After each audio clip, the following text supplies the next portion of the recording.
On Friday, October 23, 2009, two men attempted to break into a home in Carroll, Iowa. They were unsuccessful, unsurprisingly as it turned out, and fled the scene as a witness was on the phone with 911. That witness reported that the would-be burglars fled in a large white car. Police responding to the incident came across a white 1994 Buick Roadmaster, which fit that description just a few blocks from the scene, and made a traffic stop on the vehicle. When the vehicle's two occupants were approached, it was clearly evident that they were the people being sought. When I tell you what they did to disguise themselves, keep in mind that Halloween was right around the corner, but they either forgot that or couldn't be bothered to buy a couple of cheap masks to hide their identity. These two smooth brains decided to draw masks on their faces with permanent magic marker. And I'm not making that up. Both men were charged with attempted second-degree burglary, with the driver also being charged with DWI. Matthew McNally, the driver, and Joey Miller, his passenger, might have just set the absolute lowest bar for inclusion in the chosen few. And given that one of the stories I've covered was about a man who shot his own wiener while robbing a wiener store, that's saying something.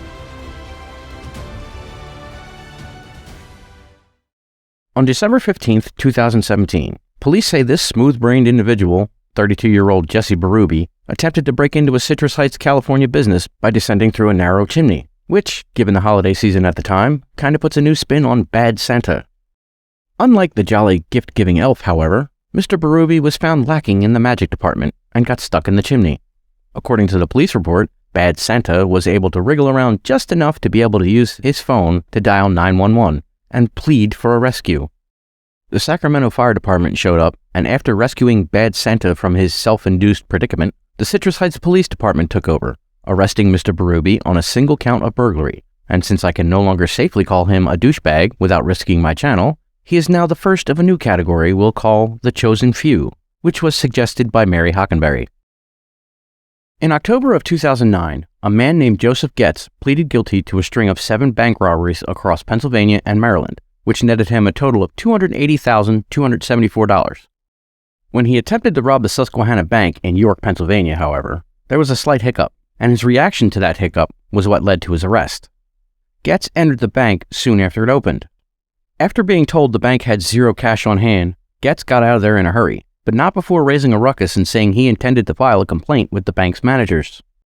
A customer using the bank's drive-thru noticed the ruckus, followed Getz's car as he fled the scene, and called the police, who then made a traffic stop and arrested Getz on suspicion of attempted bank robbery, in turn leading to the police connecting him to his successful robberies and earning him a 9-year prison sentence, 2 years of supervised release, and his selection to the Chosen Few, all because he was upset he couldn't rob the bank.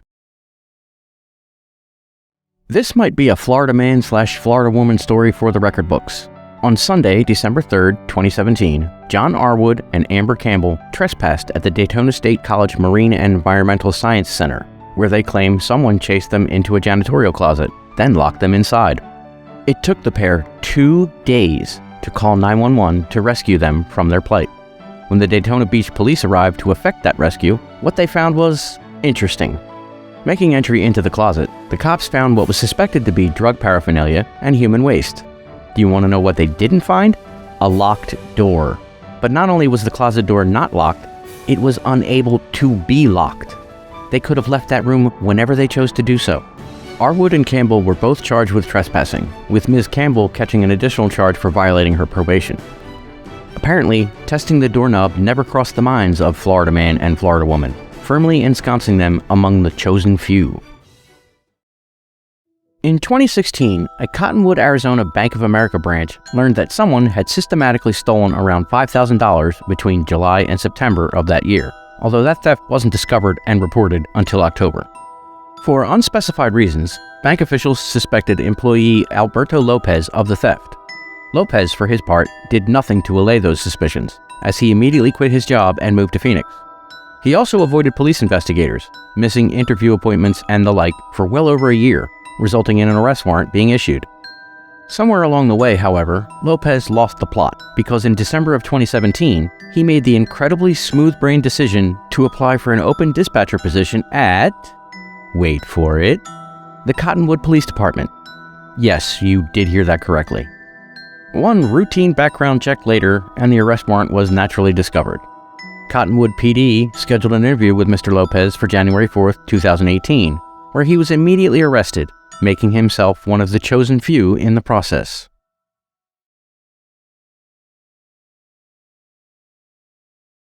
In December 2017, a shoplifter at a Massachusetts Walmart made a failed attempt to disable an anti-theft device normally found on most expensive and commonly stolen items at most retail stores. Now, from my experience working assets protection at Target, most anti-theft devices are fairly easy to defeat and/or remove, although I won't explain further, so don't ask. The ones with the wire wrap and electronic lock, however, not so much, which is precisely the device used in this case. That said, this particular shoplifter tried a very novel way in their attempt: Play-Doh. Why Play-Doh was thought capable of foiling said device is a mystery to me, but after the failed attempt, the thief made a hasty escape from the Walmart. What the shoplifter attempted to steal wasn't specified, but it was likely something expensive enough to justify the unusual step of running the nearly perfect fingerprints that were left in the Play-Doh. A few months later, those fingerprints led to the arrest of one Dennis Jackson, a man with a lengthy criminal record and arrest warrants in at least 2 other states at the time of his arrest for this incident. Imagine the feeling of getting arrested for the crime of unlawfully removing an anti-theft device because you used a children's toy to do it, and becoming one of the chosen few in the process. I'm a big believer in the power of love. After all, I met my wife of nearly 18 years literally by accident, which is kind of a funny story in and of itself, one that I might someday tell, although it does lack a criminal element to it. This, however, is not that kind of story. It's a Sunday night, September 2009, Columbus, Ohio's North Side. Diana Martinez and a companion were sitting and talking in a car outside of Diana's apartment building when 3 men approached them. Stefan Bennett and 2 unnamed accomplices then attempted to rob the 2 women, at one point even pointing a firearm at Diana's head. According to a news report from shortly after the robbery attempt, Diana opened the car door and began screaming, which caused the men to abandon the attempt and run away. One important thing to note is that the thieves were confident enough to not cover their faces, or at least Mr. Bennett didn't. Perhaps a bit too confident, much to Bennett's eventual chagrin. Less than 2 hours later, Ms. Martinez exited her apartment to find Stefan Bennett had returned, alone. He wasn't there to rob her this time, however, but his reason for returning to the scene of the crime will blow your mind. In what might just be the ultimate smooth-brained decision of all time, he was there to ask Miss Martinez out on a date, and no, that was not a joke. Diana kept Bennett talking while her cousin called the police, who arrived shortly thereafter to take Bennett into custody.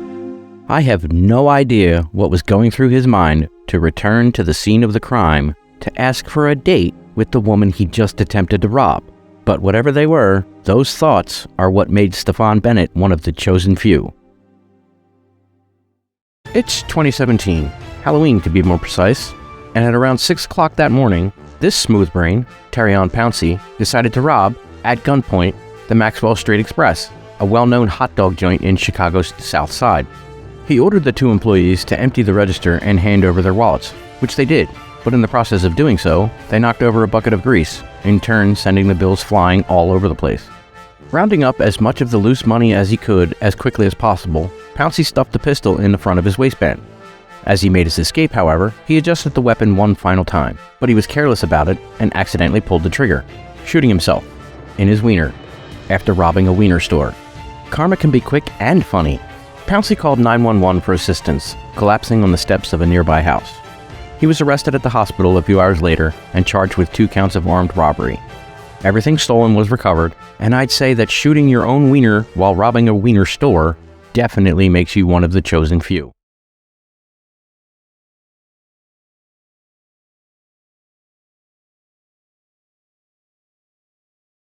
Some people should be thankful that breathing is an autonomic function, because if those people had to make a conscious effort to breathe, they just wouldn't survive. This story is about one of those people, and it's a Florida man story, naturally. On the 13th of August 2008, a man broke into the Junkanoo Bar in Fort Myers Beach, Florida after it had closed for the night. He wasn't after money. He just wanted a drink to celebrate his birthday, and he was in the right place. It just wasn't the right time of day. In the process of breaking in, the burglar tripped the alarm, which, by all accounts, was not a silent alarm. During the burglary, in which the thief only managed to snag a bottle of liqueur, the alarm company, ADT, called the bar, and this smooth brain actually answered the phone.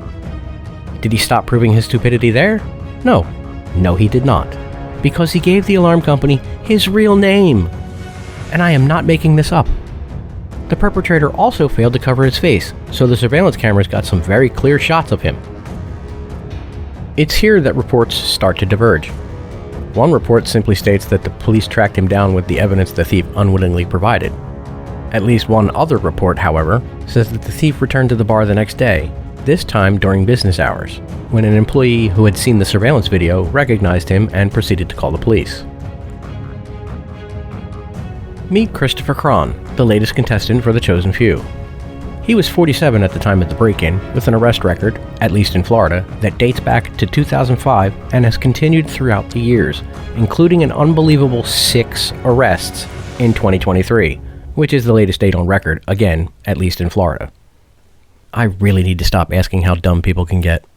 This is getting out of hand.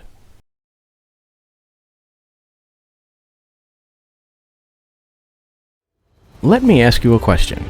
If you committed some crimes, got convicted of said crimes, but took off before your sentencing and were on the run from the police, would you then put yourself on a dating app? I'm going to assume most of you said no. I mean, I certainly wouldn't. Hell, most normal people wouldn't.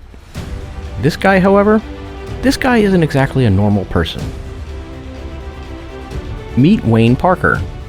Mr. Parker was convicted in October of 2022 of defrauding suppliers and creditors of £765,000. That's around $970,000 for my American friends, so quite a hefty sum. He was scheduled to be sentenced in February of 2023 in Ipswich Crown Court, but skipped town before that could happen. The inevitable arrest warrant was then issued. Except no one could find him.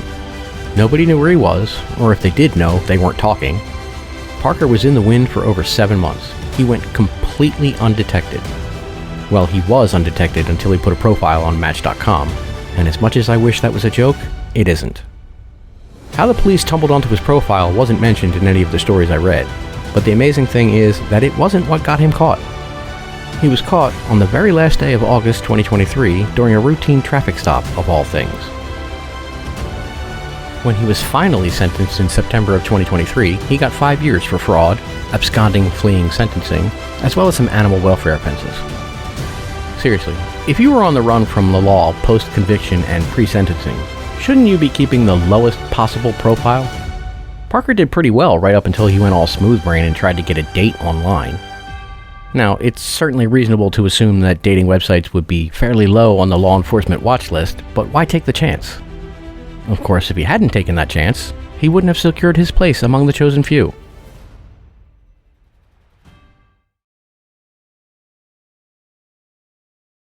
Everyone on the planet should know by now that producing counterfeit US currency is one of the hardest things you can possibly try to do. The paper, the inks, even the colors of those inks are very unique and almost impossible to faithfully duplicate. Let's not mention the nearly invisible security strip embedded in most bills. It might have been easier back in 2013 to counterfeit, but I doubt it was appreciably so. None of that, however, stopped the next smooth brain from trying. Meet Jared Carr. His claim to fame, as it were, stems from an incident in 2013 at the Walmart in Village of Lake Hallie, Wisconsin, after trying to return a printer that he claimed was defective. Unfortunately for him, he failed to put the paper tray back in the box, nor did he remember the installation disc. When the service desk employees noticed that those items were absent, they gave the printer an even closer look. That's when they found a sheet of paper in the printer. A sheet of paper that had 2 $100 bills printed on it, with a third spot that looks suspiciously like another bill had been there, but had been carefully cut out. The Walmart employees did all they could to accommodate Mr. Carr, but the man just wouldn't take no for an answer.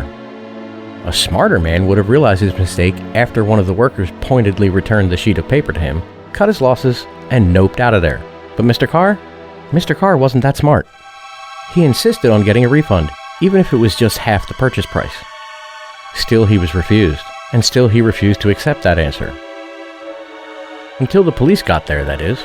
That's when he decided it might just be time to beat feet, except it was too late.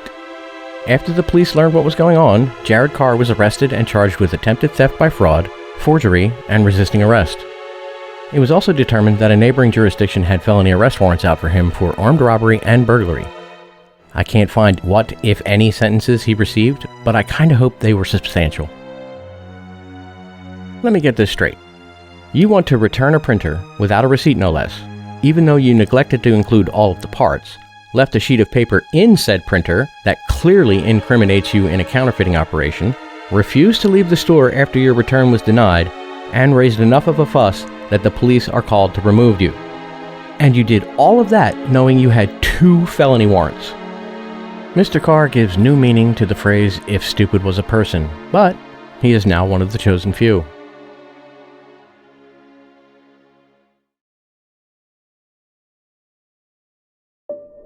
In June of 2023, police were called to the Juicy Crab in Austell, Georgia, after a group of people ate around $100 worth of food, then failed to pay the bill. As the group drove away, a restaurant employee got a picture of their license plate. It was the perfect evidence for the police when they arrived in response to the restaurant's call about the incident. Unfortunately for the owner of the car, not only did the police now have his license plate number, they also had his cell phone, which he had inadvertently left behind in the booth the group had occupied. And on that phone, the picture on the lock screen appeared to be a selfie of the driver. With those 2 pieces of evidence, police very quickly determined the identity of the driver, one Brian Garfield Fort. It was also determined that Mr. Fort was wanted in DeKalb County for murder. It was just a few short hours before he was arrested in Brookhaven thanks to a hit on his license plate. He was charged with murder, receiving stolen property, and possession of a firearm by a convicted felon, although the latter 2 charges have since been dropped. At the time of this recording, he appears to still be in custody awaiting trial on the murder charge. Oh, and the reason he's a convicted felon is because he was arrested in 2022 for showing up to a high school football game carrying a shotgun and 2 handguns, so he seems to have a history of making smooth-brained decisions. If you're going to run up a large bill at a restaurant, it might be a good idea to not leave your cell phone behind when you skip out on that bill. It's even worse when you're already wanted for a violent crime and the lock screen on your phone is a selfie. And that would be how Brian Garfield Fort wound up in the chosen few.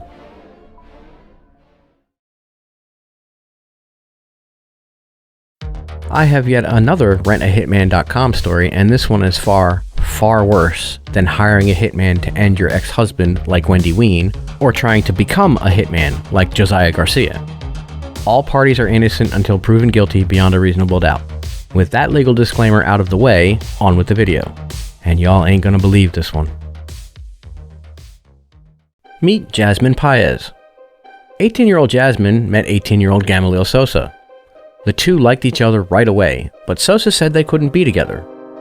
The problem keeping them apart was a child. More specifically, Jasmine's 3-year-old son. According to text messages between the 2, Sosa would not be with her if she didn't get rid of the kid. Jasmine, heartbroken but determined, initially lied to Sosa and told him she'd taken the boy into the woods to either be eaten by bears or drown. Sosa, however, wanted pictures proving the child was truly gone. Jasmine obviously didn't have pictures. After some thought, however, she came up with a plan. She was going to be with Sosa no matter what. She remembered her website she'd heard about, rentahitman.com. She filled out a form on the site and waited a day or 2 until someone from the site contacted her, inquiring if she still needed their services. She did. She gave the person an address that the target would definitely be at on a specific date and at a specific time. Who was the target, you ask? Her 3-year-old son, and you have no idea how much I wish I was making that up. The administrator of rentahitman.com contacted the Miami-Dade authorities several times about Paez before anyone would take him seriously, but Paez was arrested in July of 2023 and charged with unlawful use of a communications device and first-degree solicitation to commit murder. She was also ordered to stay away from her son, who began living with relatives after her arrest. Sosa was arrested in August of 2023 and charged with first-degree conspiracy to commit murder and unlawful use of a communications device. He was also ordered to have no contact with the child or even anyone under the age of 18. It would appear, at least at the time of this recording, that Paez and Sosa both posted a $15,000 bond each and are awaiting trial. Most of you don't know this, but I have a blended family. I have 4 children, but only the youngest is mine by blood. Long story short, his egg donor, and I refuse to call her his mother, essentially abandoned him on my doorstep maybe a week after he turned 1 and disappeared for about a year and a half. I had custody of him from that day on, raised him as best I could, with a lot of help from my family, until I met my wife 23 years ago. Before I met her, I'd had a few opportunities to settle down with women with whom I could have been perfectly happy, except a few of them wanted me to give up my son. It had actually gotten to the point where I resigned myself to being alone. Then I met Mrs. Hunter, and the rest, as they say, is history. I will never understand a parent giving up their child, or children, for another person. That said, the deepest, darkest, and hottest levels of hell are reserved for those who take, or plan to take, the lives of their own children. And I hope Jasmine Paez gets everything she deserves.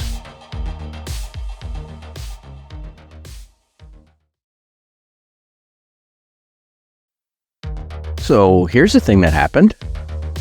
Even as jaded as I am, I'm having trouble believing it, let alone understanding it. Back in March of 2018, 25-year-old Jonathan Rivera had to appear at the Hartford, Connecticut Superior Court to answer charges of first-degree larceny and tampering with a motor vehicle, stemming from an incident in which he stole a car in February of that same year. Now, to his credit, Mr. Rivera did appear when he was supposed to, so I applaud him for that. While Mr. Rivera was in court, the parking authority was cruising around the courthouse, scanning the license plates of the vehicles parked outside, which is a fairly common thing. Now, I'm willing to bet they don't often find much, if anything, on most days when court is in session. That day, however, they did. What they found was a 2014 white Subaru Legacy that had been reported stolen from nearby Newington. The parking authority notified the police, who then started watching the car, hoping to find the driver. Who that driver wound up being wasn't exactly a surprise to them. And yes, it was exactly who you thought it was. Rivera. I am not kidding.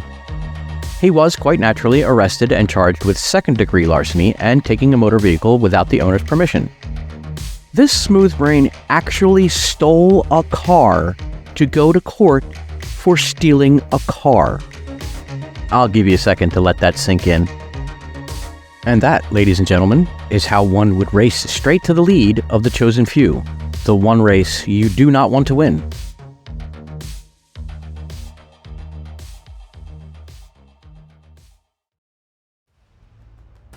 In April of 2022, Randy Cantwell embarked on a quest in Tulsa, Oklahoma. Was it a noble quest, like saving a damsel in distress? Or maybe reuniting a lost child with their parents? Perhaps he was trying to save a bag of puppies or kittens that someone tossed in a random body of water. Not exactly. Randy Cantwell's quest this day was to acquire an Audi, as if Audis were the holy grail of automobiles. Don't get me wrong, the problem with Mr. Cantwell's quest wasn't that he was on the quest itself, it was how he went about trying to accomplish his self-appointed task. To further that task, Randy went to a car dealership in South Tulsa, expressing an interest in a particular car on the lot. Countless people do the same every day all around the world. So far, so good. One of the salespeople grabbed the keys, then took Randy to see the vehicle and go over its quirks and features, as Doug DeMuro likes to say. It was expressed to Mr. Cantwell, however, that the vehicle was not prepared for any kind of a test drive. And that's when the quest went awry. Mr. Cantwell then became Marshall Cantwell, claiming that the car in question was stolen and he was taking it for evidence. That's right, Randy said he was a federal marshal. Suspecting that wasn't true, several employees of the dealership blocked the car from leaving, forcing Cantwell to abandon the attempt and walk away. Police were called. Police arrived. Police found Mr. Cantwell and took him into custody. When asked for his identification, all Randy had with him was his driver's license. He was then questioned about his claim to be a federal marshal, and this smooth brain declared that former President Trump made him one when he declared martial law. And you have no idea how much I wish I was making that part up. I do admit to being somewhat amused by Mr. Cantwell's very novel attempt at car theft. It was certainly original, but with the end result of being charged with impersonating a law enforcement officer, it automatically places you among the chosen few. On May 30th, 2023, 25-year-old David Joseph D'Alessandro went to the Quick Stop in Sharon, South Carolina. True, this was not unusual. Hundreds, if not thousands of people visit Quick Stops every day. Perhaps he was looking for a late-night snack. Maybe he just wanted to fill up his gas tank, or even a quick stop in the restroom. It might have been that he just wanted to get some quick cash on his way home from work. Well, he was looking to grab some quick cash, but it definitely wasn't from the ATM. No, he was looking to rob the place. Witnesses recall a person entering the store wearing a hooded sweatshirt, a mask, and a wig. This person displayed the grip of what looked to be a pistol tucked into the waistband of his pants and demanded the money from the register. The clerk, understandably scared, handed over around $300. D'Alessandro then made his getaway, but apparently he didn't get too far, as the police found him in the parking lot of a nearby Dollar General. He was quickly disarmed and arrested. Now, I say disarmed, but the weapon used in the robbery wasn't a real firearm, nor was it one of the myriad of airsoft or other air-powered weapons that can and have passed as legitimate weapons. No, this weapon was much simpler, not to mention sillier, and far less believable as a genuine firearm. If he had needed to actually brandish it, he likely would have been laughed out of the store, and rightfully so. I am absolutely, positively, 100% not making this up. He used the light gun from the old Nintendo video game, Duck Hunt. He just spray painted the thing black. You cannot make this stuff up. D'Alessandro was charged with armed robbery with a deadly weapon, petty larceny under $2,000, and wearing masks and the like during the commission of a crime. I'm absolutely not advocating to commit crimes, but if you decide to use a fake weapon to do so, the least you could do is use one that looks real. You know what? Scratch that. Keep being smooth brains about it, just so I never run out of stories for the chosen few.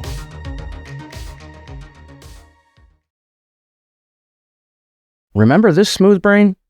This is Wendy Ween, and her main claim to fame is that she tried to use an obviously satirical website called rentahitman.com to hire someone to permanently end her ex-husband's life. Long story short, she was arrested, pled guilty, and is now spending at least 9 years in prison. I did a video about her a short while ago. At the end of that video, I mentioned that I had another story about rentahitman.com in the works. A story that's arguably even worse than the Wendy Ween story. This is that story. Say hello to Josiah Ernesto Garcia. He's a 21-year-old member of Tennessee's Air National Guard. In February of 2023, he was looking for a job, and with a child on the way, the need was becoming more pressing day after day. Unfortunately, Mr. Garcia didn't stop with looking for a regular job. You know, something he could do on the correct side of the law. No, he wanted excitement, danger, maybe a sense of mystery. A job in which he could leverage his particular set of skills. A job that allowed him to utilize his military training. I mean, he could have gone the police officer route, or maybe the security guard path, something, anything other than the road he tried to travel. What Josiah did instead was send an email with his resume to rentahitman.com. He described himself as an expert marksman with prior military service. He was actually inquiring about a position as a hitman. He wanted to be known as Reaper, which was a nickname he said, and I quote, earned from military experience and marksmanship, end quote. Garcia was, according to a follow-up email referencing his resume, looking for a job that pays well related to my military experience, shooting and killing the marked target, so I can support my kid on the way. The email also stated, what can I say? I enjoy doing what I do, so if I can find a job similar to it, such as this one, put me in, coach. Not kidding, he actually put that in an email. The administrator of rentahitman.com has said that they believe Garcia was stating his skill set matched the needs of a company that hires employees to commit murder. After the administrator asked Garcia for a headshot and his ID to accompany the resume, Garcia waited, somewhat impatiently, as it turned out, because the airman sent multiple follow-up emails, apparently eager to start working as soon as possible. Little did Garcia know, however, that his information had already been forwarded to the FBI, which then directed the administrator to send a reply, which stated, Josiah, a field coordinator will be in touch in the near future. You will receive a message when they are ready. Timing is based on client needs. a field coordinator did, in fact, contact Garcia in April. Or at least Garcia believed it was a field coordinator. In reality, it was an undercover FBI agent who asked Josiah why he wanted to be a hitman. Garcia replied that he wanted to do something similar to what he was already doing, but he wanted a flexible schedule, as he planned on attending college the next year. Garcia met with the undercover agent in person shortly thereafter, a meeting in which the agent expressed to Garcia multiple times that he did not have to do this. Garcia responded that he was looking into this for some time, apparently referring to becoming a hitman, and was looking for a way to make good money. After agreeing to eliminate a fictitious target for $5,000 and provided a down payment of $2,500, Josiah Ernesto Garcia was arrested by the FBI and charged with the use of interstate facilities in the commission of a murder for hire, which could get the soon-to-be former airman up to 10 years in a federal prison. Look, I applaud him for wanting to take care of his family. I mean, too many people try to escape that responsibility in today's world. I'd encourage any parent to do whatever they can to support their family, but don't be a smooth brain about it. In other words, do yourself a favor and refrain from dipping across that line into illegality. Mr. Garcia didn't just dip across that line, he straight up long jumped it, landing well past the point from which he could easily return and earning himself a spot among the chosen few. I've heard stories about people faking their own deaths before. It's not a new phenomenon. Usually, it's for what turns out to be relatively harmless reasons, like getting out of an extremely toxic relationship, or an abusive one, or abandoning your family, which is a very poor choice, but not exactly illegal. Most of the time, the ones we hear about are people attempting some type of insurance fraud, or criminals faking their own deaths to escape accountability for their crimes. They usually get caught, sometimes quickly. Sometimes it could take years or even decades. The overwhelming majority of the latter category generally tend to fake their deaths before or during their trials. This isn't that kind of story, though. I've looked everywhere I can think of to find a picture of the man in question, but I don't think there's any publicly available, so I've had zero luck in that department. That said, in 2019, 25-year-old Robert Berger of Huntington, New York, pled guilty to possession of a stolen vehicle and attempted grand larceny of a truck, both felonies. He was scheduled to be sentenced in October of that year and was expected to get about a year of prison time. Then his lawyer's office delivered a notice to the prosecutor that Berger died of suicide in September, along with a death certificate out of New Jersey. A very official-looking death certificate. Case closed. No need for further court proceedings, right? Not exactly. Upon closer inspection, the prosecutor noticed something wasn't quite right with the death certificate. The seal was there, the signature looked legitimate, the border, barcode, and filing number were all present, so what was the issue? Why wouldn't the nagging suspicion something was off go away? The death certificate was almost perfect, but for one small detail. The kind of detail nearly everyone overlooks when typing: a misspelled word. Look right here. Registry is spelled wrong. Just to be absolutely certain, the prosecutor called the Office of Vital Statistics and Registry of the New Jersey Department of Health to verify whether or not the death certificate was valid. And surprise, surprise, it was not. Meanwhile, Berger didn't exactly turn over a new leaf while he was dead. In November of 2019, the dead man was arrested in Delaware County, Pennsylvania for providing a false identity to law enforcement, among other charges, and was sentenced to a year for those charges. His perfidy was then discovered. He was extradited back to New York in early 2020 to face a charge of offering a false instrument for filing, which can garner up to 4 years in prison. Just another felony to go along with the felony charges to which he had already pled guilty. Unfortunately, I can't find any information on any sentences he may have received, but given the sheer number of felonies Berger committed, I hope they were all the maximum allowed and that they ran consecutively. How are you smart enough to forge an almost perfect death certificate, but not smart enough to use the spell checker on that forgery? Can you imagine getting caught, at least partly, by a spelling error? But it was that spelling error that put Robert Berger firmly in the chosen few. This one isn't just a chosen few video, because the subject of this story didn't conclude their criminal career after the events that are detailed within this video. You're going to want to stick around to the end to find out what happened. It's not pretty. On December 27, 2018, a 26-year-old man carrying a plastic shopping bag walked up to a bicycle locked into a bike rack. That's not unusual, I do admit that. Perhaps he just made a quick trip to his local Walmart or some other local business, like countless people do every day. What was unusual, however, was the contents of that bag, a bolt cutter. This wasn't just an innocent nighttime shopper after all. The man immediately went to work trying to cut the chain, preventing him from just taking off with the bike. Unluckily for the prospective bike thief, however, a police officer, one Sergeant Matt Okerman, was close by, figured out what he was doing, and arrested him. Sergeant Okerman was soon joined by other officers during that arrest. Now, you might be wondering why and how so many officers were in the area, especially for something as relatively minor as stealing a bicycle. And no, it was not a run to the local donut shop. 26-year-old Adam Alexander Vale, who is a career criminal with a string of arrests dating back to 2014, mostly for drug offenses, decided to make the unbelievably smooth-brained decision to attempt to steal the bicycle from outside the Gladstone police station. And I am not kidding.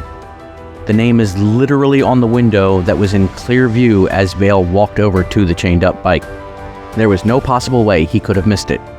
Even the most underachieving second grader could have read those words and been smart enough to just nope out of there. Vale was charged with theft, criminal mischief, and felon in possession of weapons. But the fact he tried this outside of a clearly marked police station made him part of the chosen few. And then he had to go beyond the chosen few in one of the worst ways possible. He was arrested in February of 2019 for failure to appear on the 2018 charges, and some others. But the saddest part of this story is that he was arrested once again in March of 2019. This time for DUI after he crashed a stolen car he was driving as he was fleeing the police that were not in pursuit. That wasn't even the worst part. A female passenger, 19-year-old Heaven Lee Matthews, was killed in the crash, resulting in a manslaughter charge.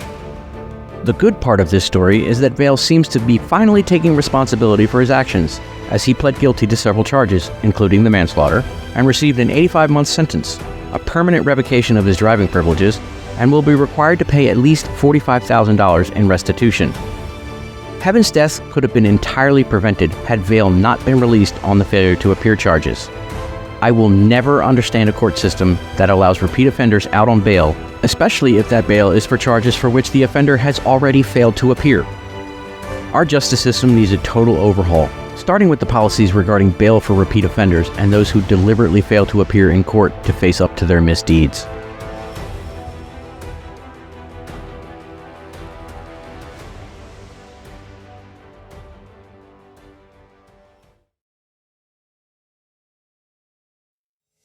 I either don't understand people anymore, or my mind is just refusing to dignify the stupidity. I look for and at this stuff all day, every day, and even I'm having trouble with this one. You will not believe this. Picture the scene. It's a typical Thursday morning in the Florida Keys. Yeah, it's a Florida woman story, because of course it is. 19-year-old Janiah Douglas was driving south on Card Sound Road from Homestead towards Key Largo. I've never been there, but I imagine hundreds of people doing the same every day. Miss Douglas, however, was witnessed speeding and otherwise driving recklessly by Sergeant Robert Dosh of the Monroe County Sheriff's Department. When Sergeant Dosh attempted to make a traffic stop, the young lady declined to cooperate, thus initiating a chase. None of the articles I've read about this incident indicate whether it was a high-speed chase or she just refused to stop for some time. Eventually, Miss Douglas did stop near County Road 905. When asked to explain why it took her so long to do so, she actually told Sergeant Dosh that getting arrested was, and I quote, on her bucket list since high school, end quote. Well, wish granted, smooth-brained. She was charged with one felony count of fleeing and eluding police, speeding her way straight into the lead for the chosen few. Even after telling it, the story doesn't get any better. I can't, y'all. I just can't. This is ridiculous.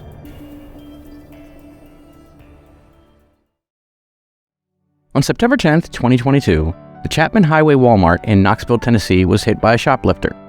That's not outside the norm, I admit, Even though I no longer catch shoplifters for a living, I managed to see someone shoplifting almost every time I ventured to any retail store. Walmart stores, on the whole, are hit pretty hard on an almost daily basis, but the thief in this case managed to steal a karaoke machine, some camping equipment, and 3 televisions. Whether it was all taken in one trip, I don't know, but it was certainly quite the haul regardless. Again, none of that is all that unusual. When police responded to the store, they couldn't believe what they found upon their arrival. This fine, upstanding gentleman, Donald Kirkland, a career criminal with at least 11 arrests between 2012 and 2022, tried to run, but he was quickly apprehended. Here's where the not-so-normal comes into play. What was most amazing, or bold, or stupid, take your pick, was that this smooth brain was actually selling his purloined prizes in the parking lot of the store he stole them from. Because that's where I would think to sell the merchandise I just stole. Kirkland was charged with theft of merchandise greater than $1,000, but less than $2,500. Selling the merchandise you just stole in the parking lot of the store from which you just stole it is one of the quickest ways to ensure your selection to the chosen few.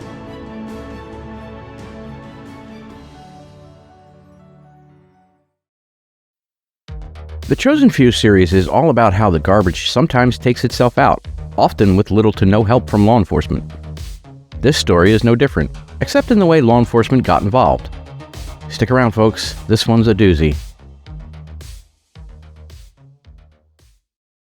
On July 17, 2020, Wendy Lynn Ween was surfing the interwebs, looking for something very specific, something bold that could offer her a way to put a permanent end to one of her life's biggest problems.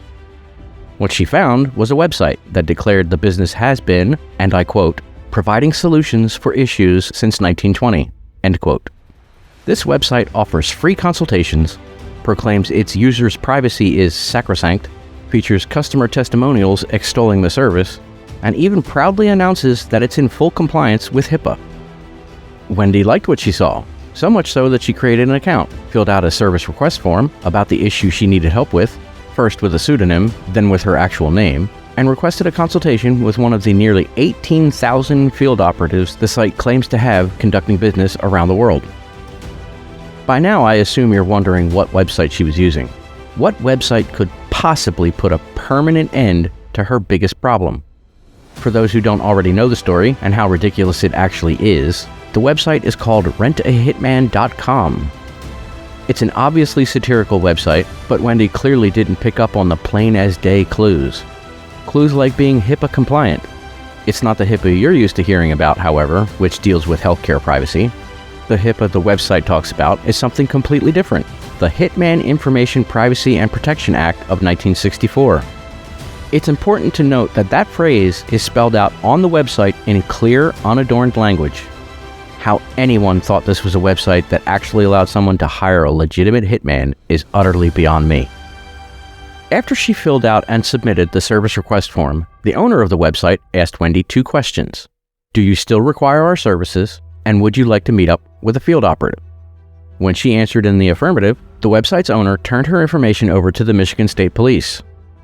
A meeting with an undercover state trooper posing as a hitman was then arranged, during which Wendy offered a total of $5,000 to have her ex-husband permanently ended, with a $200 down payment. She also provided her ex-husband's home and work addresses, along with his work schedule. After handing over the down payment, Wendy Lynn Ween was immediately arrested and charged with solicitation to commit murder, and later charged with using a computer to commit a crime. In January 2022, Wendy pleaded guilty to both charges and received 7 to 20 years in prison, with credit for the 545 days she had already served between her arrest and sentencing. To believe you can hire an actual hitman from a normal website that literally anyone can access at any time is an unbelievably smooth-brained move. It's just mind-boggling to me, and also immediately qualifies Wendy Lynn Ween for the chosen few.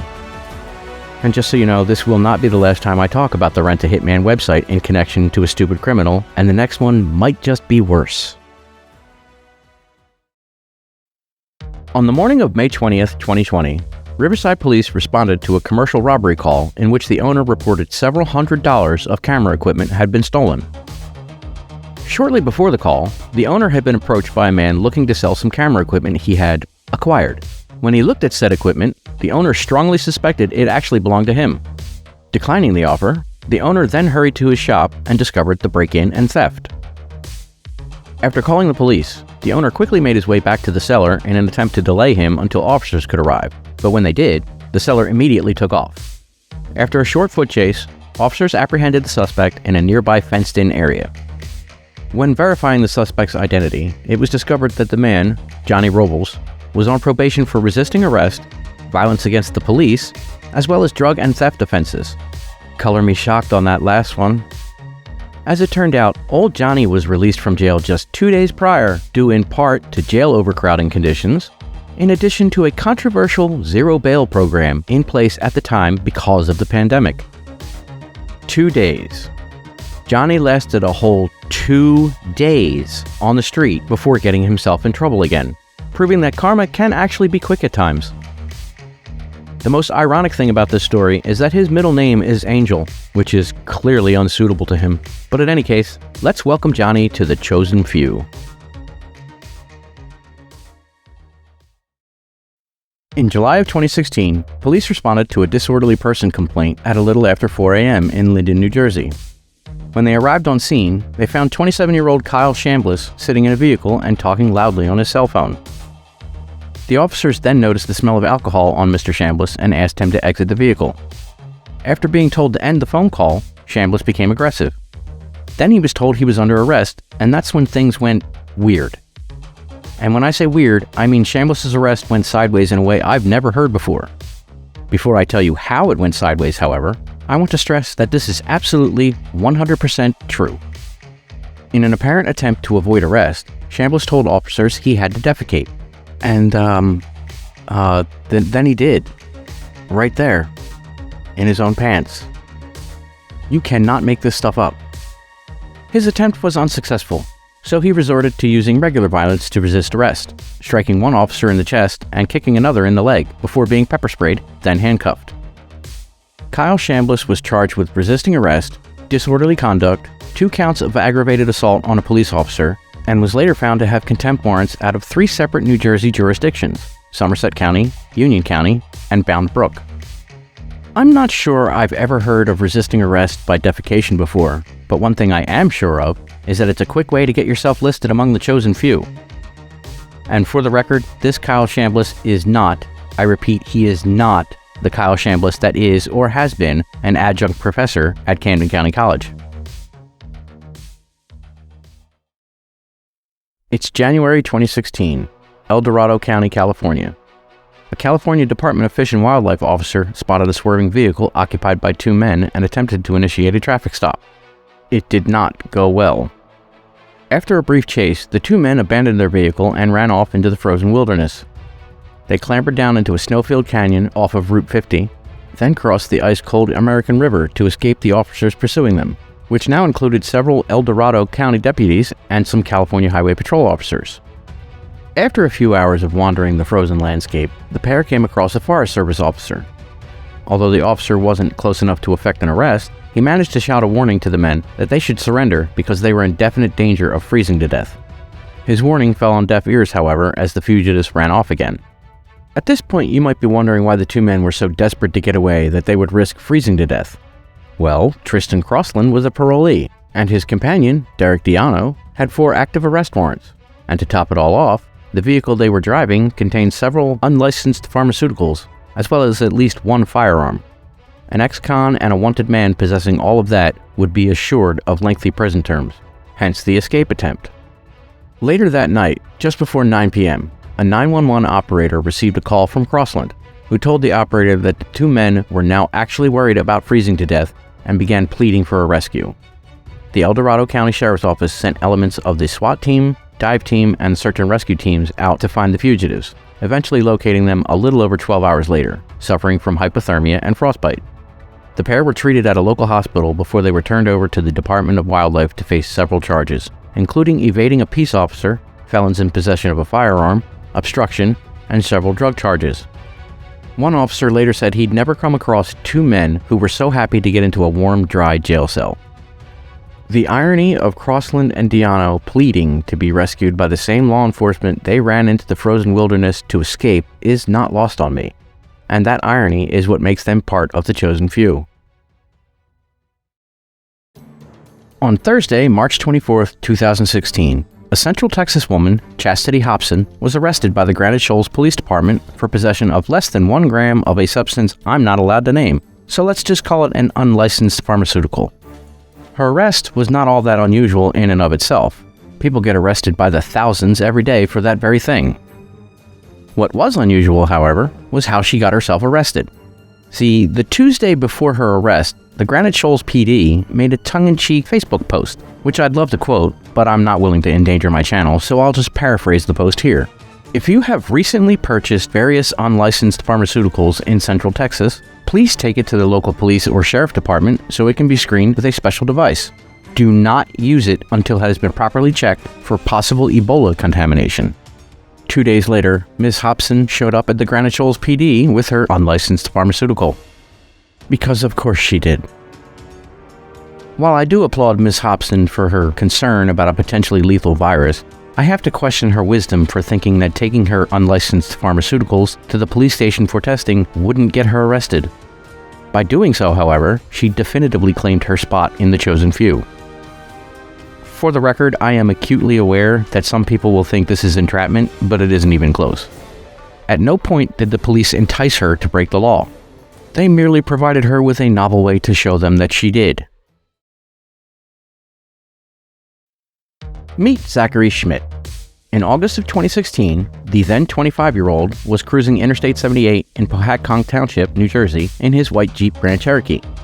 At around 10 p.m., Mr. Schmidt activated blue emergency lights installed on his vehicle, flashed a placard emblazoned with the New Jersey State Police logo, and attempted to pull over another vehicle. Strangely enough, the other vehicle refused to stop. Why, you ask? Well, that car was being driven by an off-duty New Jersey State Trooper.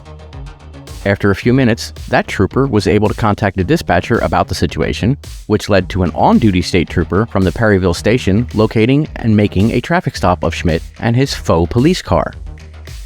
During the traffic stop, it was discovered that the placard with the New Jersey State Police logo that Schmidt was flashing as if it was a badge also had a Pennsylvania State Police logo on the other side. Chances are he either planned to cross into Pennsylvania and try something similar, or he already had and wasn't caught, although that couldn't be proven. I've seen a lot of unmarked police cars in my time. If you know what to look for, they're fairly easy to spot, but having a now retired cop as a father kinda gave me an advantage in that respect. Not once in my 30+ years of driving, however, have I seen a Jeep Grand Cherokee used as a police vehicle, marked or unmarked. I'm not saying they're not out there, just that I've never seen them. The moral of the story is don't pretend to be a cop if you aren't one, especially since the person you may try to pull over just might be an actual cop. Zachary Schmidt was arrested and charged with impersonating a public servant, and that's how Zachary Schmidt became part of the chosen few. The general public tends to believe that most crimes occur at some distance from the offender's home. Whether that's accurate or not, I'm not sure, but you'd think that committing a crime in an area where many people might know and recognize you would probably make for a very short criminal career. Personally, I'd think it would be a self-evident concept. Someone should probably have let the next contestant on the chosen few in on that particular concept before January 23rd, 2014, because that contestant and a bunch of friends decided it would be a good idea to rob a pizza delivery guy. Yeah, I know the pizza delivery person is a pretty easy target. They get robbed all the time. It never happened to me when I delivered for Pizza Hut, thank God, but it did happen to at least 2 of my coworkers. Not like this, though. Pizzas were ordered. Pizzas were made. Pizzas were sent out for delivery to a nearby trailer park in Tuscaloosa, Alabama. When the delivery driver arrived at the address and knocked on the door, however, he was immediately approached and surrounded by several individuals with firearms. Those individuals then proceeded to rob the driver of all the money he had on him, including his personal money and wallet. They even stole the pizzas. I mean, if you're going to rob someone, you might as well get the whole kit and caboodle, right? The delivery driver, while handing over everything he had, got a good look at a number of his assailants before those assailants fled the scene, and gave very detailed descriptions of them to responding officers. Those officers then questioned residents of the trailer park, asking if they knew anyone who fit any of those descriptions. Many of those residents pointed to the address where the pizzas were delivered. Police then found 20-year-old Michael Antonio Long, who fit one of those descriptions, living at that address. During a subsequent search of the home, the stolen pizzas, as well as the insulated bag they were carried in, were found. Long was arrested and charged with 1 count of first-degree robbery. I can find no information about any arrests of the other people involved, but more arrests were expected at the time. What kind of smooth brain orders pizza, then robs the delivery person from their own address? I know, I just answered my own question, but seriously, this isn't rocket science. I swear, every time I ask if people can get any dumber, they actually seem to be taking it as a challenge. At any rate, please welcome Michael Antonio Long to the Chosen Few. And please, like the video, share it, and subscribe or follow for more. There aren't many immutable rules to human existence. The only 2 I'm aware of, death and taxes, have been around almost since the dawn of time. I would, however, like to propose a third. Stupid people do stupid things, and they do them stupidly. Which brings us to today's contestant on The Chosen Few. Meet James Blankenship. In the early months of 2013, Jimmy and his mother had a disagreement. It was apparently bad enough that Jimmy's mother banned him from her home and property altogether. Now, I've argued with my mother on occasion, but I can't recall a time she ever banned me from her house. Granted, my mother isn't his mother, but if she's anything at all like mine, it had to be something relatively serious to catch a total ban. Flash forward to June of 2013. Jimmy and his mother still had not mended fences when she caught her son breaking into her house through a first-floor window. He hadn't been permitted in the house for at least 3 months, and according to news reports at the time, he had no possessions there to retrieve. In other words, he had no legitimate reason to be there. Upon his discovery, James beat a hasty retreat, running away through adjoining backyards. A neighbor happened to notice him and alerted police, who arrived a few minutes later and began a search for whomever the neighbor had seen. Jimmy was soon discovered hiding in a crawlspace under a nearby home and was arrested. You might be wondering how the neighbor saw him so clearly. After all, burglars are rarely seen, but if they are, they're not often recognized as such, except when they decide to make their getaway through someone's yard. Jimmy decided to break into his mother's house during the day, but not because most burglaries occur during daylight hours, statistically speaking. After he was caught, arrested, and initially charged with attempted burglary and breaking and entering, this smooth brain was dumbfounded because he actually believed a person could only be charged with burglary if the crime occurred at night. I'm not gonna lie, Jimmy seems special. When all was said and done, James Blankenship pleaded guilty to the lesser charge of breaking and entering against a homeowner's will, which was a charge I didn't even know existed, and was sentenced to 180 days in prison, with 120 days of that 180 suspended, and fined $100. I could find no information on whether or not he and his mother repaired their relationship, but that's okay, because Jimmy has a new home among the chosen few.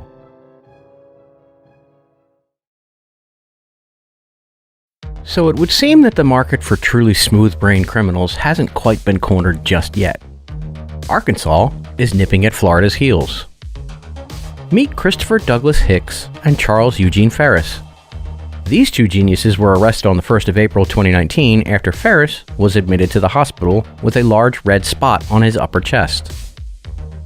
I was unable to find any information on how the police initially got involved, but while being questioned at the hospital, Ferris first claimed that he was working as personal security and protecting an asset, got into a firefight with another man, and the so-called asset drove him to the hospital.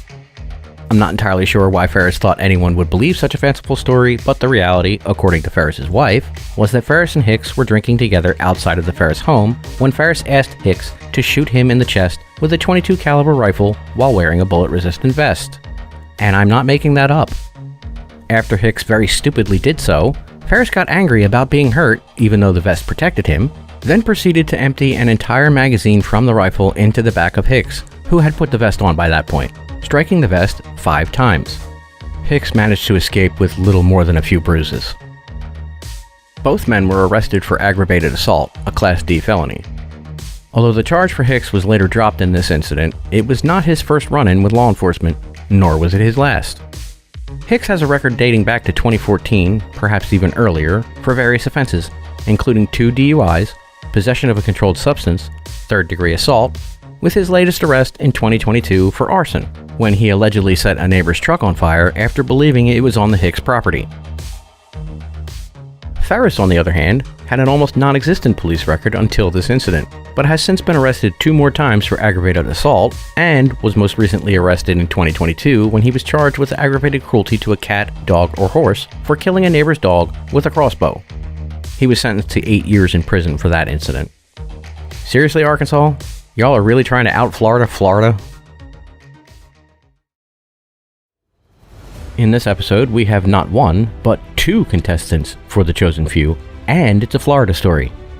Because why not? Meet Kira Enders and Dakota Jones. Ms. Enders doesn't seem to have encountered law enforcement too often, at least in her adult life, but Dakota Jones, her boyfriend, is another matter entirely, with an arrest record in Florida dating back to at least 2011 for a variety of crimes, including domestic violence against a person 65 or older, violating a protective order, probation violations, robbery, using a computer to solicit or lure a child, multiple assault and battery charges, including at least 1 against an elected official, and a few contempt of court charges. Basically, he's a career criminal and apparently one with no real plans to get his life on track.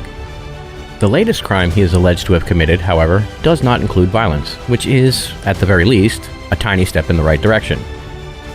This one was just forgery.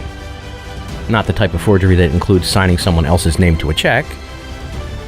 No. Dakota Jones and Kira Enders decided to graft 2 separate scratch-off tickets together in an attempt to deceive Florida lottery officials into handing over a $1 million prize. Apparently, neither of these 2 smooth brains realized that the 2 tickets they used for this scheme had different and plainly visible serial numbers. I mean, if I was to attempt to fool lottery officials, I sure wouldn't go for such a large amount, which is absolutely guaranteed to bring a higher level of scrutiny. Having worked with scratch-off tickets in my younger years, one of the first things you learn is to ensure the serial numbers match, especially when it concerns larger prizes. Florida, I have to ask, what is in the water down there that makes people go all smooth-brained like this? Seriously, people really want to know. Anyway, that's all I've got for this one, so until the next time, stay safe out there. So I came across this little gem a few days ago, and I instantly realized it deserved a spot among the chosen few. It's a Florida woman story, because of course it is. And it sounds like a joke, but it is 100% true. This woman has a string of arrests in Florida dating back to at least 2018. Given what most of them are for, or adjacent to, I'm pretty sure these are only her Florida arrests, but I can't really say that for certain. I first learned about her from an old TV news report, in which the anchor detailed how this woman was arrested in 2019, along with a friend, for possession of some unlicensed pharmaceuticals of the crystalline variety. It wasn't her first arrest, nor her last, the last coming in mid-January of 2023, or at least that's what I could find. Perhaps her parents were prescient, or they just didn't like her, I don't know, but what I find hilariously ironic about this woman's particular bad habit is what it shares with her. Her name is Crystal Methvin, and I am not making that up. Well, here's just a quick update about me trying to navigate this multiple sclerosis thing. I had my initial appointment with a neurologist. She said it's most likely secondary progressive MS, or SPMS, which is, from what I understand, one of the worst forms, if not the worst, of MS. Generally speaking, SPMS is the kind of MS where things just get worse over time, with no recovery or even partial recovery from symptoms. Things can be done to slow the progression of it, but basically, once a symptom presents itself, it's there to stay. So, I've either had MS for years and never presented any symptoms at all, or I skipped right to one of the worst forms of the disease. And since I'm one of the few Irish people you'll ever meet with consistently bad luck, it wouldn't surprise me at all if it was the latter. All that said, I've not yet entered the treatment phase of my MS journey, so I'm not sure when I'll be back to making full-time content, but I do hope to make videos when and if I can. I just saw this one and I knew I had to tell you all about it. Anyway, that's all I got for right now, so until the next time, stay safe out there.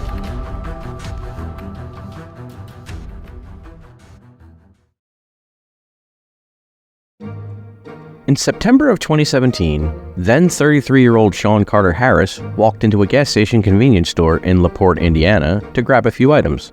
Some food, drinks, and some cigarettes. This is not exactly a rare occurrence, to be sure.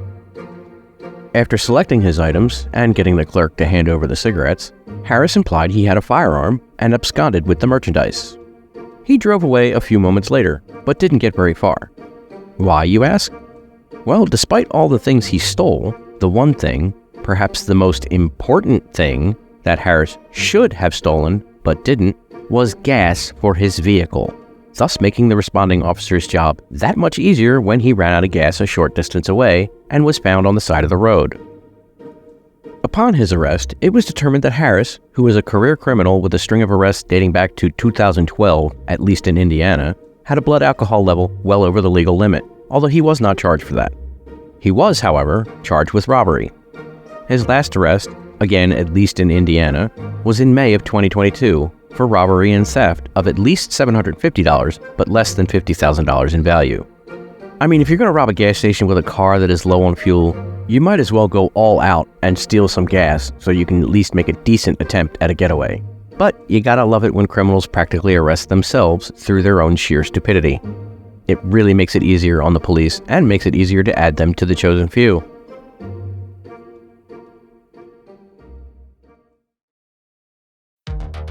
For the entirety of human history, jealousy has enticed people to commit a variety of crimes: harassment, stalking, arson, kidnappings, assaults of every kind, theft, and even murders. As heinous as some of those crimes have been, and they have been heinous, a person can almost understand the reasoning behind them. Almost. This one, however, pretty much takes the cake. On the 25th of January, 2021, in Mexico, a woman named Leonora was arrested after she attacked and stabbed her husband multiple times. When questioned about the attack, Leonora said she attacked her husband, Juan, because she found pictures of him having relations of the biblical kind with another woman. See? That's somewhat understandable, isn't it?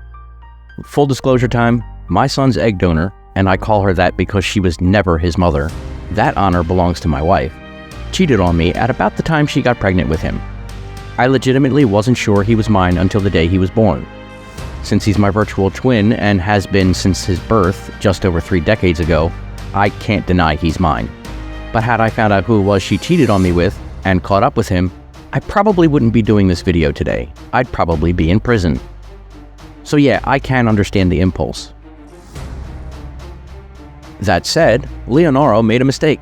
A mistake beyond seemingly trying to kill her husband, that is. See, Juan did indeed have the pictures on his phone, but they weren't what she thought they were. Juan had found the pictures in an old email and decided to save them on his phone, apparently for old time's sake. But he wasn't having an affair, not in 2021, nor prior to that. Those pictures were older, taken while Juan and Leonora were dating. There was no other woman. Those pictures were of a younger and thinner Leonora.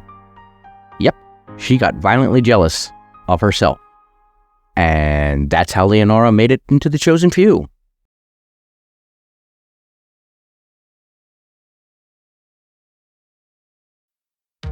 Even if you're just a casual gamer, you've probably at least heard of Starfield, arguably one of the most highly anticipated games in a long time. It's actually one of the games I was truly looking forward to playing before this god-awful neuropathy in my left hand, so I get it. I really do.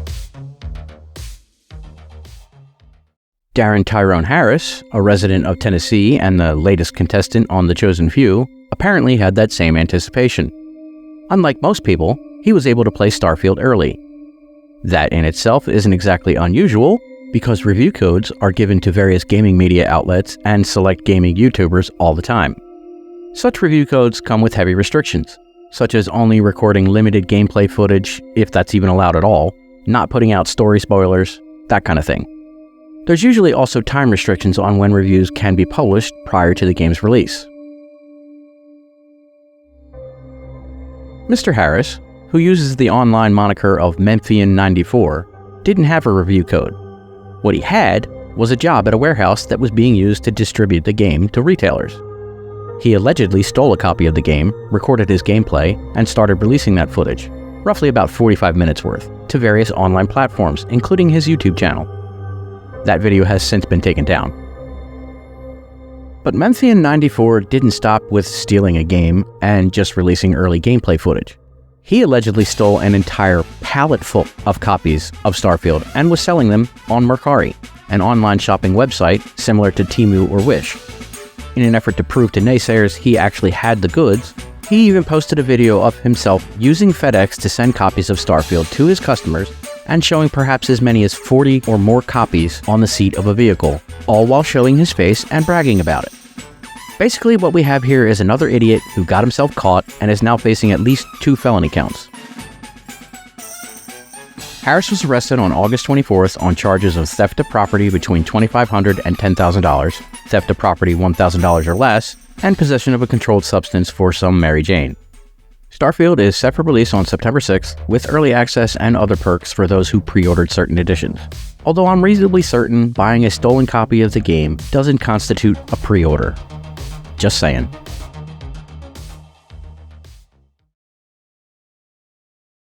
I'm sorry for not putting out more content after saying I was back, but I haven't had much time to record anything. Plus, my entire family has been sick with some kind of chest cold. We've all passed whatever it is around the house. Twice. Because of course. Anyway, I didn't think you'd really appreciate hearing me hacking up a lung and sounding like a 3-pack-a-day smoker. That being said, I have been researching and writing when I can, which isn't nearly often enough, but I did come across a really disturbing story from the 1870s American West that I'm working on for a future video. Today, however, we're not going quite that far back in time. We're just going back to March of 2009, and trust me, it'll be worth it. In March of 2009, John Comparetto, a retired police chief from New York, entered a bathroom in a Harrisburg, Pennsylvania area Holiday Inn to use the facilities. As he walked in, he noticed a man washing his hands at the sink. Thinking nothing of it, he went into a stall. After finishing, Comparetto exited the stall only to be greeted with the barrel of a .40 caliber handgun, held by the man he'd seen just 3 minutes prior. That man demanded Comparetto hand over his money and phone, which the retired officer did. Before leaving the restroom, the man also warned Comparetto he would be shot if he was followed. Now, I don't know if you know anything about retired police officers, but one of their least favorite things is to be robbed at gunpoint. Also on their list of least favorite things is going anywhere unarmed, and Comparetto was not unarmed. Pulling his firearm from an ankle holster, he went after the armed offender. 19-year-old Jerome Blanchett, the offender, tried to make a quick getaway, but failed, both miserably and spectacularly. He was caught trying to get into a taxi in front of the hotel by almost a dozen police officers, who were attending a convention at the Holiday Inn, where there were signs announcing the convention all over the hotel that Blanchett had to see. And no, I am not making that up. Blanchett was charged with robbery, reckless endangerment, carrying a firearm without a license, illegal possession of a firearm, making terroristic threats, and simple assault. Those charges are bad enough, with pretty hefty sentences if convicted, but probably manageable for a 19-year-old who still had the majority of his life ahead of him. Unfortunately for Blanchett, however, he committed this robbery while out on bail for 3 other robberies. Upon his convictions for all 4 robberies, he received a sentence of 52 to 104 years in prison, with the judge saying the crimes were brutal and senseless, and he would personally oppose any attempts at an early parole for Blanchett. Jerome Blanchett is currently a guest at the Houtsdale State Correctional Institution in Clearfield County, Pennsylvania. You know you've made it to the top spot in the chosen few when the judge says he'll personally oppose your parole.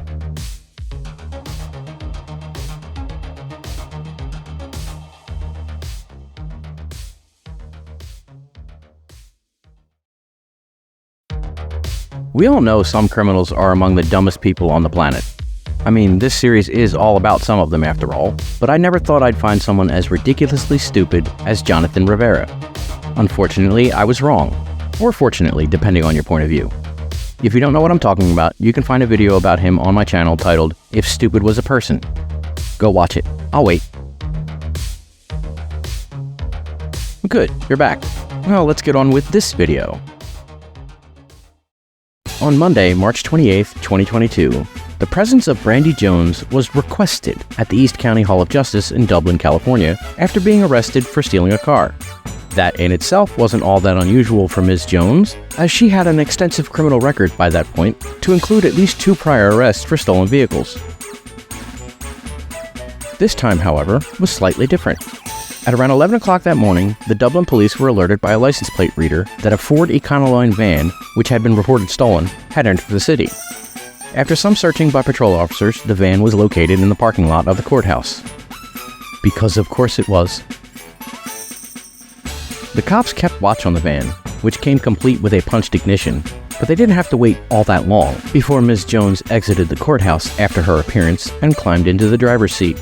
She was arrested shortly thereafter. A search of the stolen van also revealed some unlicensed pharmaceuticals of the crystalline variety and 2 glass pipes. Miss Jones was transported to Santa Rita Jail, located less than a mile away from the courthouse, so her home away from home wasn't that far away. Her bail was set at almost $58,000. I really couldn't find any more information about this case, but at no time did I think I'd have to do another video about another smooth brain that stole a car to go to court for stealing a car.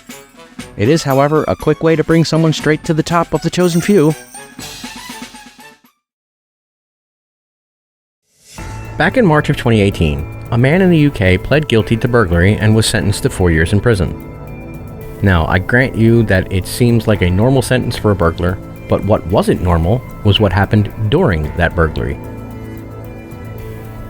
The burglary occurred on February 9th, 2018, when then 51-year-old Derek Mulvaney broke into a house while the homeowner was at work. Seems reasonable enough, right? I mean, if I was going to burglarize a home, I know I wouldn't want the residents to be at home and increase the chances I got caught or the chances of a confrontation. Except Mulvaney's attempt was apparently still ill-timed, or he was too engrossed in his work and stuck around too long, because the victim came home from work while Mulvaney was still in the house. Mulvaney quickly hid in a room on the second floor, hoping the victim wouldn't notice anything awry. The homeowner might not have noticed, but his dog certainly did. The dog started barking at the half-closed door of the room that Mulvaney had taken refuge in. Mulvaney panicked, burst out of the room, and attempted to bull rush past the victim. It didn't work. The victim did manage to restrain Mulvaney and march him downstairs. Mulvaney begged and pleaded to be let go. The victim agreed, but with one condition. The victim would take a picture of the burglar. Mulvaney submitted to that demand and was released by the victim. That picture was then turned over to the police, who arrested Mulvaney 11 days later, although that arrest was only effected after some public pressure. Derek Mulvaney had been unknown to Kent police at the time of his arrest, but was later discovered to have a lengthy criminal record, with several convictions for burglary and theft outside of Kent. I'm not smooth-brained enough to consider burglary a viable career path, but hypothetically, if I did, I'm not sure I'd bargain a picture of my face for my freedom, especially since that picture would likely lead to my arrest anyway. At any rate, please welcome Derek Mulvaney to the chosen few.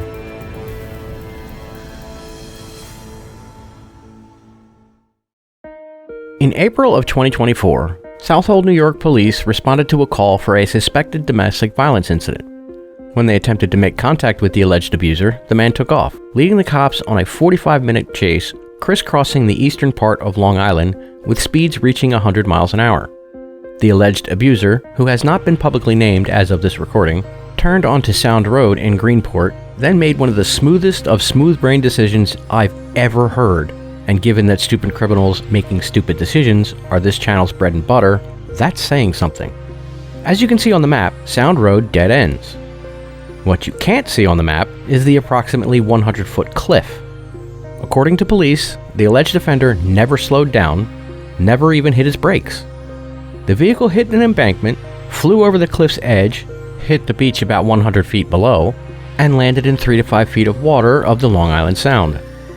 After officers were forced to dive into the water to pull the man out of the car, he complained of some pain, but had no visible injuries. This is one of those cases that I truly wish the smooth brain involved was identified by name, just so I could research his criminal history to find out if there's any other stupidity in his past. Even so, please welcome the Long Island smooth brain to the chosen few.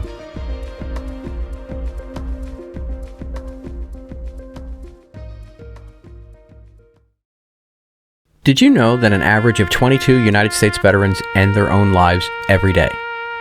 Every day. That is unacceptable to me. We need to do more.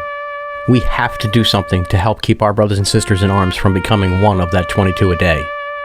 Please, if you need help, I'm begging you to call 1-800-273-8255 and press 1 for veteran, or dial 988 to talk to someone. Do not give up. Do not give in. There are people out there who love you and need you to stick around. That 22 a day is why I designed these shirts to call attention to the issue. The last time I sold a version of this design, it was my best-selling design ever. I wound up donating around $200 for suicide prevention. And they're even cheaper this time around. All of them are just $5 above the cost to print, and 50% of the profits will go to the American Foundation for Suicide Prevention. As proof, at the end of every month, I'll post screenshots of my sales page from Teespring and from the donation page from AFSP. This is a cause that means a great deal to me, so I hope you can help out. I rarely ask for anything from the followers and subscribers of True Crime Portal, but I will ask you to share this video as far and wide as you can. Stay safe out there.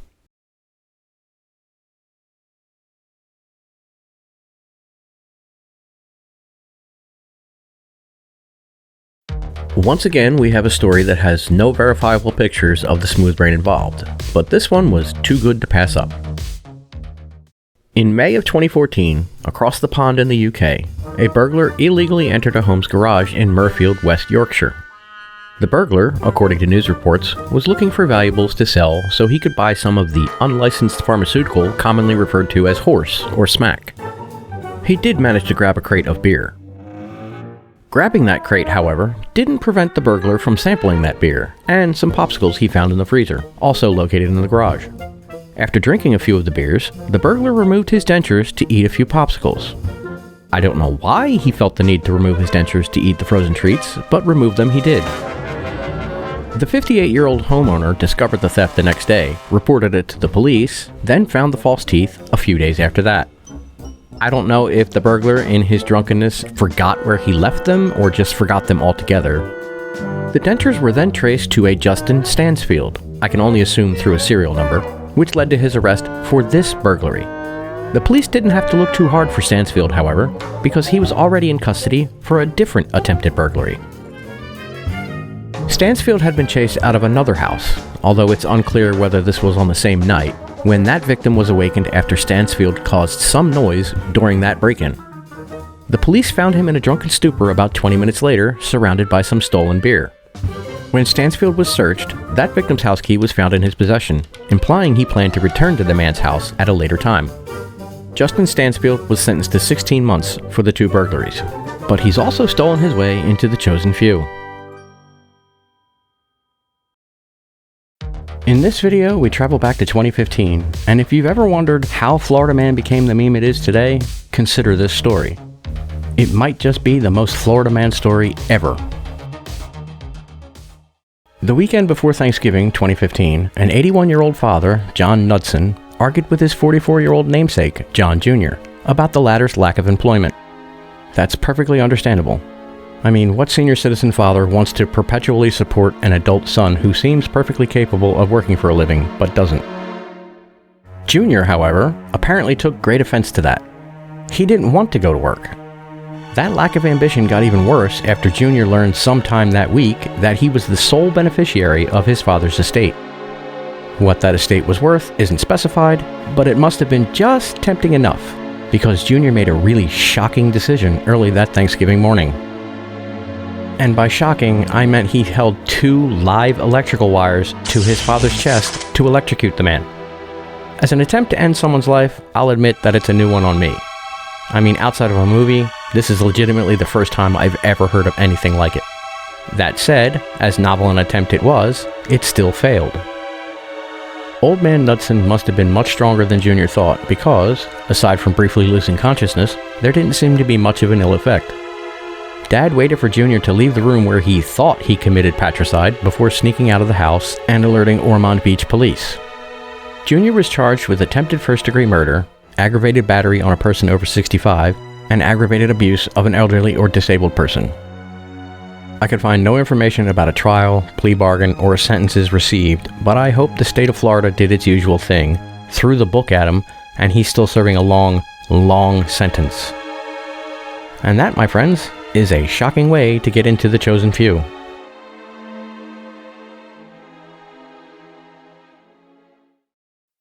Far be it from me to offer advice to the smooth-brained criminals out there, but if you're hauling some unlicensed pharmaceuticals and a ton of cash worth a combined value of nearly $1 million, it might be a good idea to double, triple, or perhaps even quadruple check your route, even with the GPS, to avoid accidentally crossing an international border.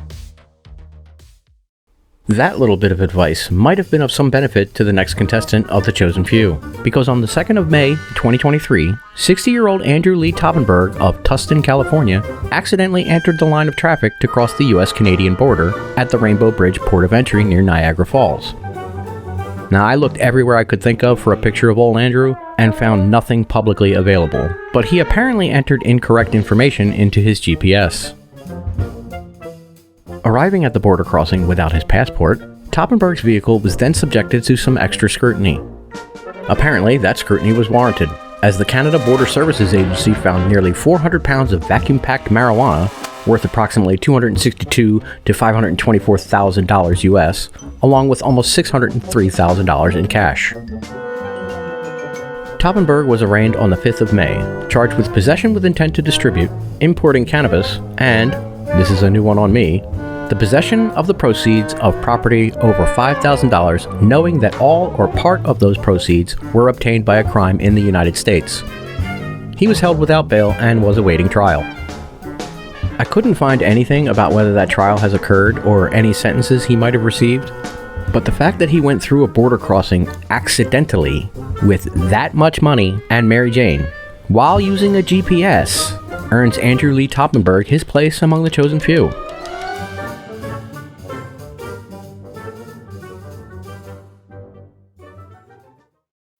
Imagine you want to buy a new car, but you're lacking the funds to do so. What do? Finance it?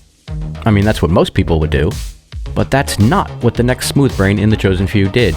And it's a Florida man story. On Monday, July 27th, 2020, Casey William Kelly entered a Porsche dealership in Destin looking to buy a new car. He wasn't interested in getting financing for the car, though. Financing is for the poor. He was going to pay cash, or the next best thing, a cashier's check. $139,203.05 later, Kelly drove away with a brand new Porsche 911 Turbo. Now, you'd think that would be satisfying for most people, right? I know that when I bought my Dodge Charger, I was a happy man. Not Casey Kelly, though. He was an important man. After all, he'd just bought a new 911 and still had money to burn. So on the 28th of July, he went to a jeweler in Miramar Beach with another check. This one made out for $61,521, and tried to buy 3 Rolex watches. I say tried because the jeweler made the decision to hold on to the watches to make sure the check cleared.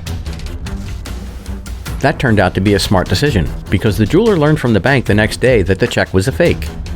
The jeweler then contacted law enforcement, which then opened an investigation.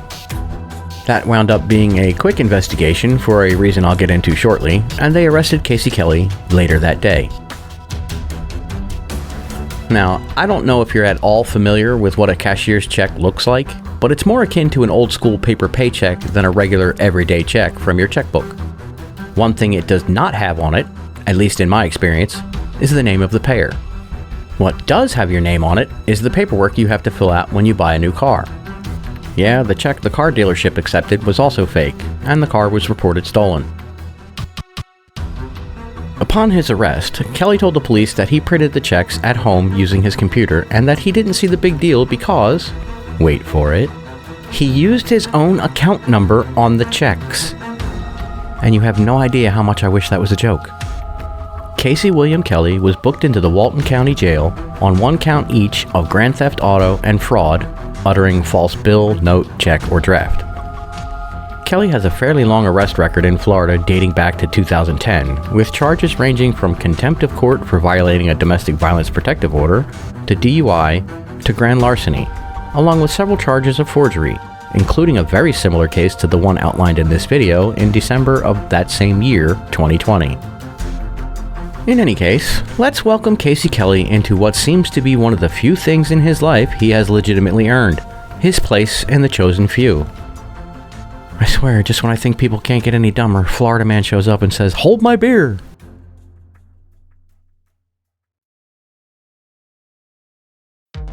In my search for stupid criminals to add to the chosen few, I often come across stories that don't have enough detail for their own separate videos, no matter how much I look for it.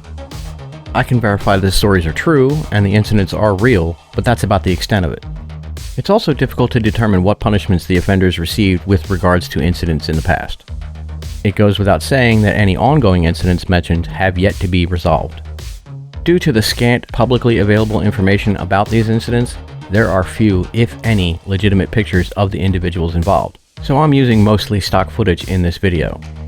With that in mind, here are a few criminals that went full smooth brain. Number 1.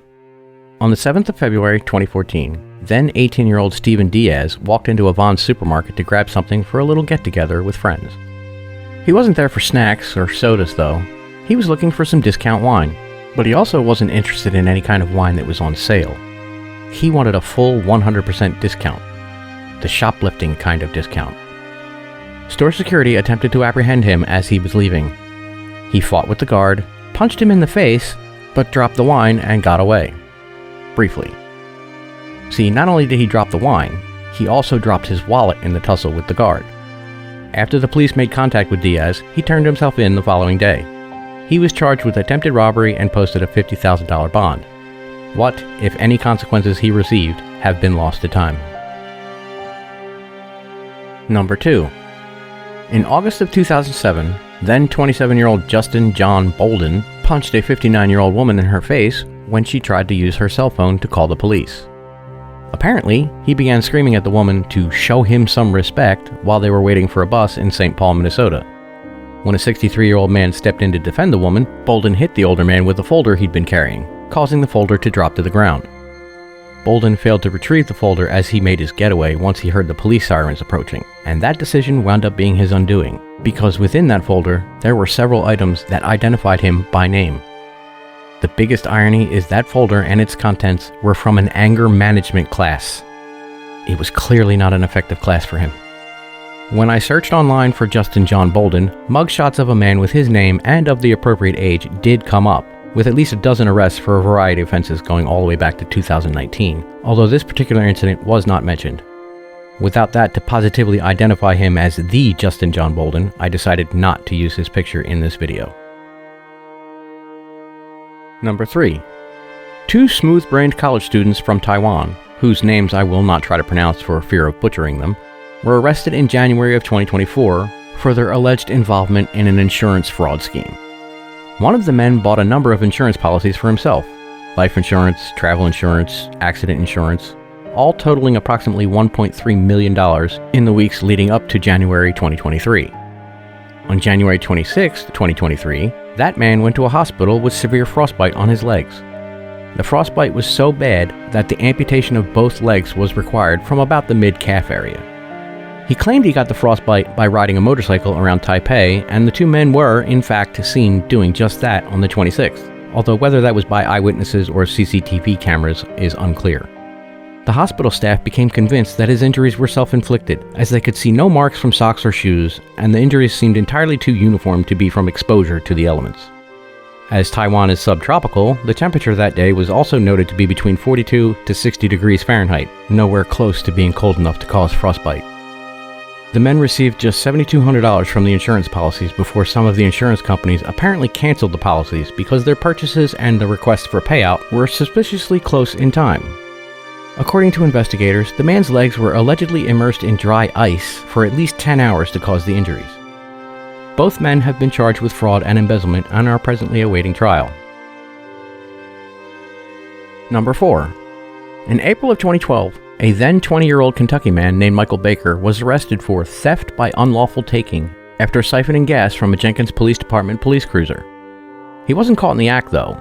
This smooth brain was caught because his girlfriend took a picture of him as he committed the crime, a picture which he then posted on his Facebook page. It took the cops a couple of days to track Baker down, but track him down they did. It's unknown what punishment, if any, Baker faced for this incident. Although I couldn't find a mugshot for Baker, it does appear that he stayed out of trouble since 2012, at least in Kentucky. This is the first video of a series I'm tentatively calling Dishonorable Mentions. Let me know what you think, and if anyone can think of a better name, drop it in the comments. I can't make any promises, but I will definitely consider all suggestions. Anyway, that's all I've got for now, so until the next time, stay safe out there.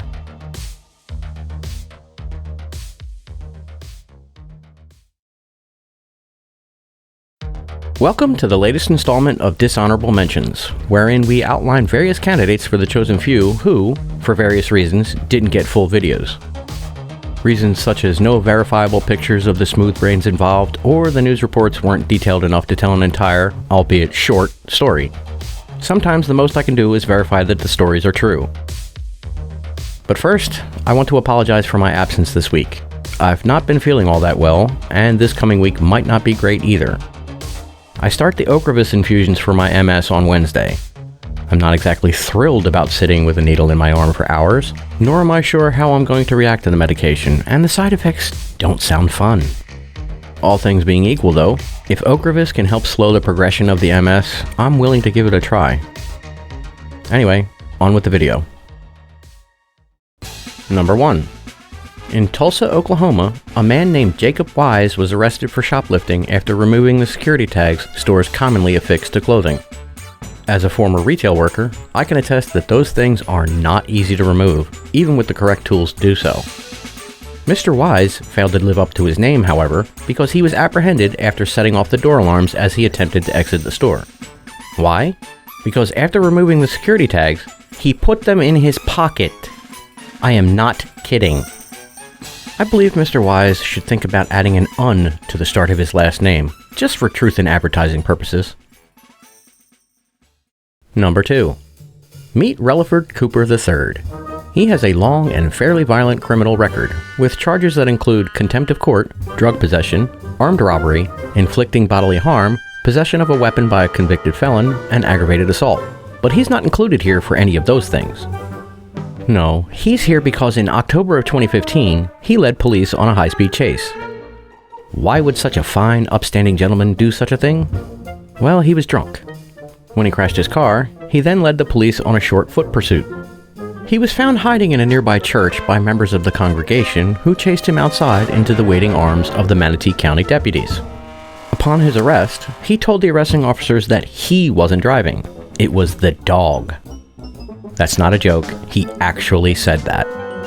This has to be the first time I've ever heard what is essentially the dog ate my homework defense outside of middle school, but it is a Florida man story, so maybe I shouldn't be all that surprised. Number 3. In October 2023, a woman in Muncie, Indiana decided to visit a used car dealership to test drive a 2013 Kia Optima. Not all that unusual, I admit. Tens of thousands of people test drive cars every day. What happened next, however, was unusual. The employee readying the car for the test drive had to answer the phone, a phone that had been ringing off the hook for some time, although nobody was ever on the other end. The employee asked the woman to wait a moment. When that employee returned, the car and the woman were gone. Needless to say, the police were called.